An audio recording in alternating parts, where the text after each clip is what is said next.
Italy পৌঁছাতে বেশিরভাগ বাংলাদেশি অভিবাসী ব্যবহার করেন ভূমধ্যসাগরের বিপজ্জনক জলপথ। এই পথে অনেকের স্বপ্নই ডুবে গেছে সমুদ্রের ঢেউয়ে। অপ্রত্যাশিত দুর্ঘটনায় হারিয়েছে বহু জীবন। কট্টর ডানপন্থী মেলোনি সরকার অবৈধ অভিবাসন রোধে নানা পদক্ষেপ নেয়ার পরও সফল হননি।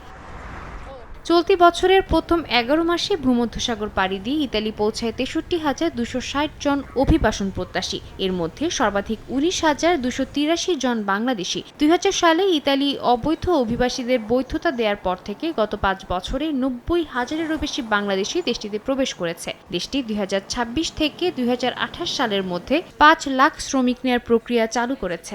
এই কোটায় আবেদন করতে 7 ডিসেম্বরের মধ্যে ফর্ম পূরণ করতে হবে। প্রবাসী বাংলাদেশিরা সতর্ক করে বলেছেন, অবৈধ পথে না এসে বৈধভাবে আসাই সঠিক। যারা বাংলাদেশ থেকে ভূমধ্যসাগর পাড়ি দিয়ে ইটালিতে আসার জন্য চেষ্টা করতেছেন, আমি তাদেরকে অনুরোধ করব আপনারা এই পথ পরিহার করেন।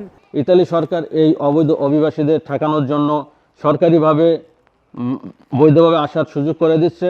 ভূমধ্যসাগরের পাশাপাশি অনেক বাংলাদেশি রোমানিয়া ও আলবেনিয়া হয়ে সড়ক পথে ইতালিতে আসেন। স্পন্সর ভিসার মাধ্যমে আসার ক্ষেত্রে দালালদের কারণে বহু মানুষ অবৈধ হয়ে পড়েছেন। ইমিগ্রেশন বিশেষজ্ঞরা বলছেন, ইতালিতে বর্তমানে 1.5 লাখেরও বেশি বাংলাদেশি অবৈধভাবে অবস্থান করছেন। বাংলাদেশ সহ 22টি দেশকে নিরাপদ দেশ হিসেবে ঘোষণা করেছে ইতালি। ইউরোপীয় ইউনিয়নও অবৈধ অভিবাসন নিয়ন্ত্রণে বাংলাদেশ ও মিশরকে নিরাপদ দেশ ঘোষণা করার প্রস্তাব বিবেচনা করছে। এর ফলে মানবিক বা রাজনৈতিক আশ্রয়প্রার্থী নাগরিকদের জন্য এটি বড় চ্যালেঞ্জ হবে। সময় সংবাদ, ইতালি।